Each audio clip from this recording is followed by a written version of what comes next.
The Queen Mary, the greatest passenger liner in the world, brings home the greatest human cargo New York Harbor has ever seen. Almost 15,000 troops. Hello? Testing? Hello? Deputy London has just informed me that a prowler has been seen around the campus. Wilma, what's wrong? The Prowler! The Prowler is here! No, it's not. It's Fred. I hope you understand how I feel. I know I said I loved you, but I'm young, and I have to live my life now. And who knows how long it will be before you return.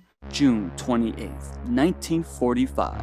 A graduation dance sets the stage. A decorated hall filled to the brim with dancers, lovers, and of course our beautiful Rosemary. Colorful outfits, classic automobiles, and a schmuck named Roy. Rosemary's new boyfriend is pretty much a rich, entitled asshole, swimming in daddy's fortune. He convinces Rosemary to abruptly dismiss themselves from the dance and drive on over to Lover's Lane so he could get his freak on.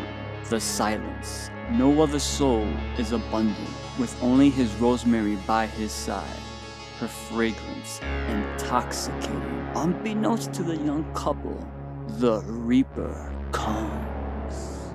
Roy makes his move. Rosemary breathes heavily. Death creeping closer. Darkness swallows up the light, causing Rosemary to tremble in her bones.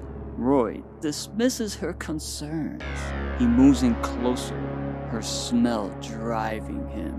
Rosemary loses herself once again until the pointy end of a pitchfork impales Roy. She panics. The sheer terror Rosemary experiences is cut short as the sharp blades passes through Roy and digs into her chest. A red rose is left behind as a reminder. The Prowler was here, and you don't. Hey, you alive out there? Well, let's hear it! Please take care of yourself. I continue to worry about you. Sincerely, Rosemary. Released on June 26, 1981, The Prowler would split audiences and critics at the time before eventually becoming the cult classic that it is today, due to its graphic violence and spectacular makeup work by horror icon Tom Savini, who had just delivered sheer carnage in 1980's Maniac. Directed by Joseph Zito, fresh off of his work on Blood Rage, The Prowler had just the right edge and tone to secure Zito with his next big gig, Friday the 13th, the final chapter in 1984. In some territories, the film would be released under an alternate title, Rosemary's Killer, but with watered-down gore. No thanks. Haunting atmosphere, unpredictable camera work, and an eerie soundscape solidifies The Prowler's creep factor is second to none. In a world where famous movie maniacs battle for your attention, The Prowler, like the mysterious antagonist in this film itself, remains hidden from the mainstream's eye. Who is The Prowler? Perhaps a better question. Where will the Prowler strike from next? That's impossible. I'm stronger than you. Your freak genes don't cut it anymore. Not when the Prowler's on your tail. The Prowler, huh? June 28th, 1980. Meet Pam McDonald, a college senior tasked to head the arrangements for the upcoming senior ball, the first to be held since the 1948 double murder. Pam has an electric cast of friends giving her a hand in preparations. Mark London is the town's deputy and is also dating Pam after meeting with the sheriff, who is about to embark on his planned fishing trip. Pam overheard a conversation involving a prowler. Pam is concerned, but Mark reassures her everything is gonna be fine. Mark also promised he'd meet her at the dance. Soon, night falls over the ominous town. On this chilling evening, vengeance would return to Avalon. A mystifying dark figure laces up its old combat boots. The sound of worn leather stretching is deafening. Back in the dorm rooms, Pam and her friends get ready for the big dance. It's a big night, not only for the graduates, but for the entire town due to the ball returning. The locals ain't too thrilled though. Pam and friends eventually leave. However, Sherry decided it was a fantastic opportunity to take a hot shower. Meanwhile, someone had left the dormitory's door unlocked, and someone had taken an interest into what was going on in the steamy bathroom.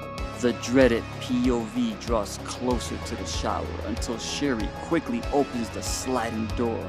It's just Carl, Sherry's love interest, just looking for a little nookie before the dance. Sherry convinces Carl into getting undressed and joining her for a romantic splish splash. Obviously, Carl obliges and begins to undress. My man was so ready to bust a nut, he didn't even realize someone else was in the room with him. The Prowler has Carl where he wants him. It's time for the bayonet to come out and play. Entering from the top of Carl's head and quickly sliding down and exiting from underneath his jaw, the Prowler slowly pulls the bayonet out, tugging violently, forcing Carl's eyes to pluck upwards until his pupils disappear.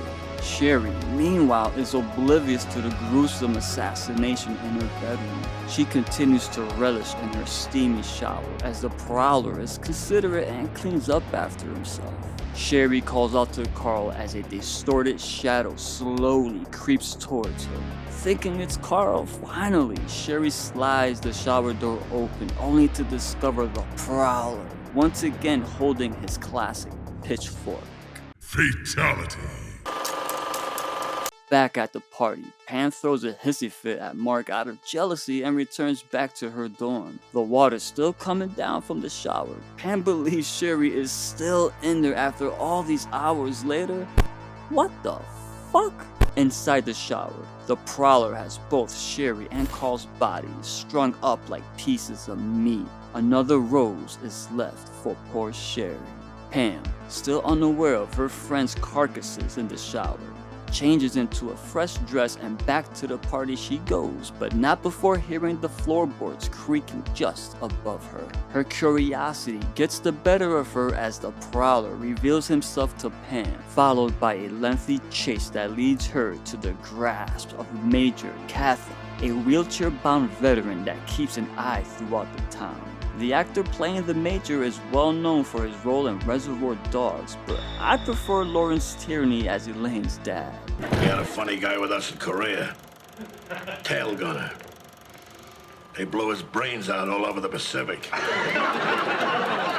Pam subsequently escapes the old man and reunites with Mark. She is frantic and frightened as Mark calms her and investigates the area for the Prowler. With only boot prints and wheelchair tracks discovered, Mark and Pam decide to pay a visit to the old Major's home. This is where we uncover that Rosemary was indeed the Major's daughter. Even worse, her killer was never apprehended. Fearing the original Prowler is back, Mark and Pam race back to the dance to warn of the impending danger that awaits them all. Allison, the party chaperone, advises everyone to stay inside the hall and to absolutely not leave on their own. Lisa, one of Pam's friends, finds her boyfriend heavily intoxicated and decides now is a good time to blow off steam and go for a late night swing. Lisa soon finds out the horror that awaits the students of Avalon. This will be her swan song as the Prowler patiently awaits at the pool's ladder, kicking Lisa straight in the face, knocking her back into the water. Confused and terrified, Lisa attempts to escape the pool but is once again attacked by the Prowler as he cleverly waited for her in the water.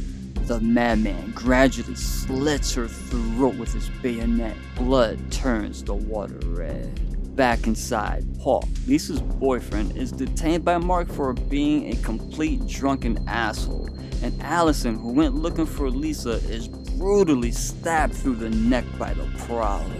Good morning, Black Friday. Something was summoned from the depths of hell. What's that? Oh my God. No. No. Wait, what was that? Happy Father's Day. Take your shot, boy. Like the fucking elephant. And shit for brains. Hi. My name's John.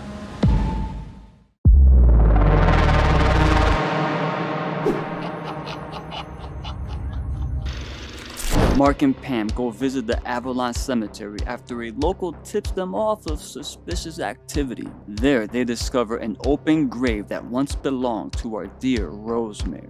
However, it's now being occupied by Lisa's cold corpse. In one of the film's actual attempts at humor, Mark calls the cabin looking for the sheriff but gets completely neglected by this sloppy site worker who was pretty much a lazy bastard. State police would then inform Mark that the Prowler was caught hours ago and couldn't have killed poor Lisa. Pam, probably the smartest character in this film, pieces together that both Rosemary and Lisa's killer are one and the same. Yeah, no shit. With nowhere else to turn to, Mark and Pam return to the Major's house. This is where Pam would unearth Rosemary's remains after being lodged in the fireplace for decades. The Prowler once again emerges and attacks Mark, incapacitating the deputy before turning his attention back to Pam. After a brief chase throughout the large house, the Prowler closes in on Pam. Now, if you don't like rats, I suggest you turn away now. The tension is thick in this scene as the Prowler meticulously smashes and flips over furniture, attempting to lure Pam out of hiding. Pam eventually has no choice but to run for her life. The Prowler gives chase and corners Pam into one of the mansion's many dusty rooms. Before the Prowler can close in on Pam, Otto, a very strange, dim-witted employee from the local convenience store, who would turn up multiple times within the film, blasts the Prowler with his high-powered rifle, painting the wall red as the killer's body slumps onto the dirty floor. Pam is beyond relieved. The Prowler, like the slasher villain that he is, arises to his feet, a concealed sawed-off shotgun gripped by his trembling hands. Pam screams as the Prowler reloads the judge. The final girl and her stalker struggle for the weapon as Pam is forcefully pinned to the ground. The Prowler, finding it difficult to catch his breath and unmasks himself to reveal it was Sheriff Frazier all along. Pam wrestles to remove the loaded shotgun from the Prowler's bloody hands. After a brief struggle, Pam gets the shotgun under the killer's chin and pulls the fucking trigger. Wouldn't be a Savini project without an exploding head. After the horrid events throughout this dreadful night, Mark returns Pam back to her dorm room the next morning. Alone in her dorm, Pam finds the shower still running. Her facial expression depicts worry and fear of what she will find. Pam slowly slides the shower door open and finds Carl alive and still trying to lunge at her, all while being hanged by the shower head and his milky eyes staring directly into Pam. His pale eyes would remain in your thoughts for many years, haunting, mesmerizing. Fortunately for Pam, it was likely a hallucination and that Carl was indeed ready to get toe tagged and slabbed. Makes you wonder what was in that punch. See my naked eyes.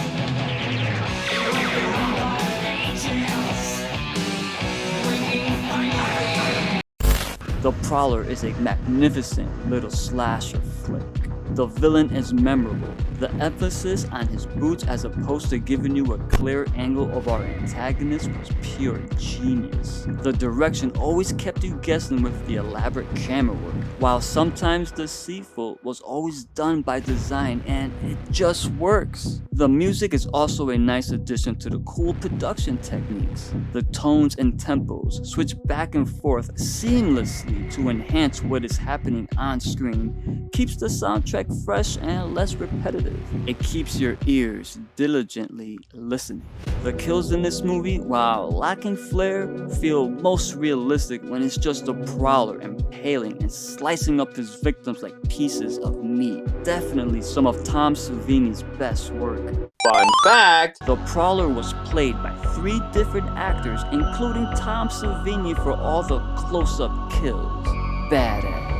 The movie has a total body count of 8, including Rosemary, Rory, Carl, Sherry, Lisa, Miss Allison, Otto, and Sheriff George Frazier. A film where the killer can be anywhere or after anyone, but relegated to keep you guessing using shadows, close-ups, and clever misdirections.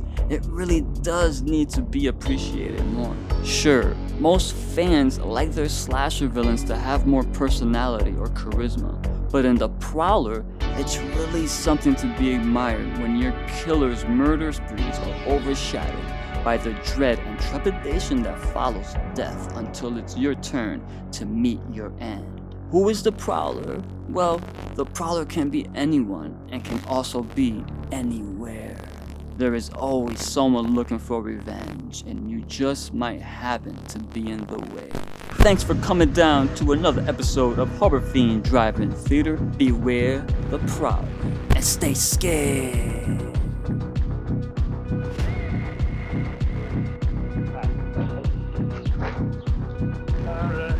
They graduating this year? Yeah. They're friends with Cam McDonald. They don't seem like her type.